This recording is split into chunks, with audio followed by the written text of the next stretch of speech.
Թագուհի Թովմասյան։ Շնորհակալություն։ Տիկին Վարդապետյան, դուք որ ներկայացրեցիք գործը,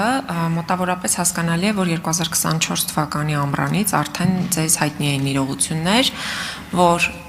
կոնկրետ անձնավորություն տվել էր ցուցմունք Հովիկ Աղազյանի կաշառքի գործով եւ պնդել էր, որ այդպիսի բան եղել է, բայց դուք եկել եք հիմա ազգային ժողով, երբ արդեն Հովիկ Աղազյանը քաղաքացիական պայմանագիր խմբակցությունից դուրս է եկել։ Ես ուզում եմ անկեղծորեն դուք ասեք, որովհետև ես լսելով ձեր խոսքը չեմ կարող վստահել, թե այդ ինչ տիտանական աշխատանք էր արվում մինչև հիմա, որովհետև այն ինչ որ հայտնի էր, արդեն հայտնի էր օրինակ 2024-ի աշնանը, բայց դուք այդ ժամանակ չեկաք ազգային ժողով Հովիկ Աղազյանի հետևից, այսպես ասած։ Հիմա այդ անջատված մասով կուզենայի մի փոքր բացատրել ինչու է անջատվել այդ մասը, որովհետև ցուցմունք տվողը երկրից բացակայում է, թե փախչել է, ինչ հանգամանքների բերումով է, որ նա երկրում չէ եւ ինչու է անջատվել մասը, եւ կուզենամ նաեւ հետաքրքրվել Հովիկ Աղազյանի մասով, ասում էին, որ ամբողջ իշխանական խմբակցությունը իրար հերթ չտալով, ասում են պետական գաղտնիք է բացահայտել, բայց պետական գաղտնիքի գործը ինչ եղավ, պարզվեց, որ չէր բացահայտել, եւ մյուս հարցը որ կուզենայի որպես դատախազ նաև իրավական գնահատականի արժանացնեիք, Հովիկ Աղազյանի հեռախոսի անձնական տվյալները դարձան հանրության քննարկման առարկա։ Դա արդյոք նախաքննական գաղտնիքի բացահայտում դուք համարում եք, թե ոչ, որովհետև նախաքննության ընթացքում էր հեռախոսային խոսակցությունները եւ հեռախոսի պարունակությունը հասանելի դարձել իշխող թիմին, որոնք որ հանրայնացրեցին եւ падգամավորի կարելի ասել անձնական դաշտ մտան, բայց այդ մասով եւս դուք որևէ վարույթ կարծեք թե չեք հարուցել, այսինքն չկար հանցակազմ։ Շնորհակալություն։ Հերթով ենք հարցերին պատասխանում, շատ լավ։ Շնորհակալություն հարցերի համար, Տիկին Թովմասյան, ես լիահույս եմ, որ դուք միջնորդագրին ծանոթացել եք, եւ ես հատուկ նշեցի, որ այսօրվա նիստից հետո գործն ուղարկվում է դատարան։ Այսինքն վարույթն ամբողջ ծավալով ավարտվել է, եւ եթե ուղակի թերթեք, ես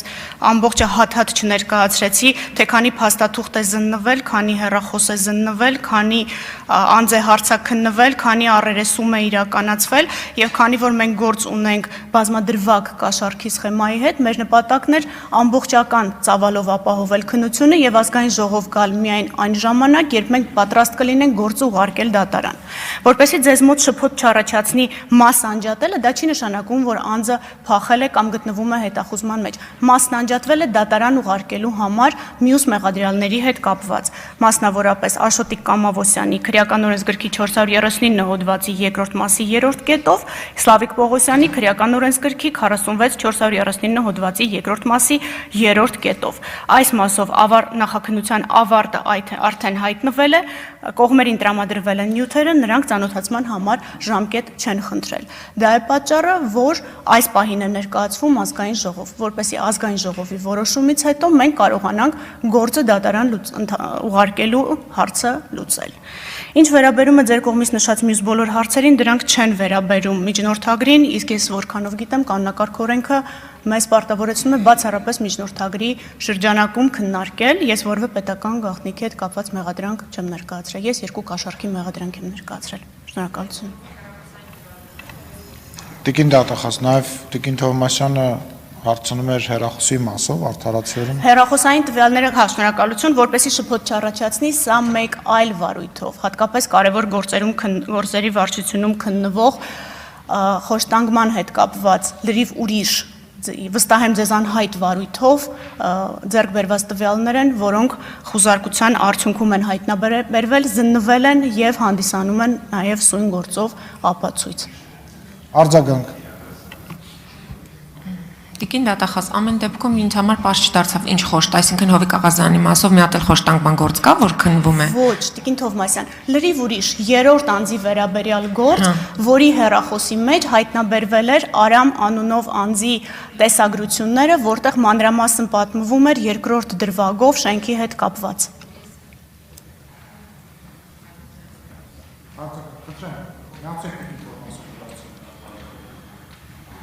Ես հետաքրքրվում էի Հովիկ Աղազարյանի հեռախոսային խոսակցության բովանդակության մասին, որը այս գործի շրջանակներում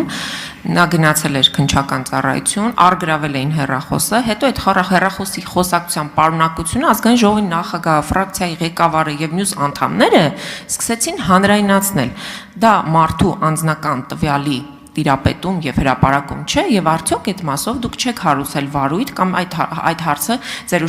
ուշադրությունից ինչու է վրիպել, որովհետև ակնհայտորեն այս գործի շրջանակներում Հովիկ Աղազյանի հեռախոսային խոսակցությունների, նամակագրությունների բովանդակությունը դարձավ հանրության քննարկման առարկա, ինչը անգաղտնիության տեսանկյունից եւ անձնական իրավունքների պաշտպանության տեսանկյունից խնդրահարույց է։ Եվ նաեւ ուզում եմ այնուամենայնիվ պնդել իմ ասածը, որքան էլ դուք ասում եք, որ հիմա եք գալիս,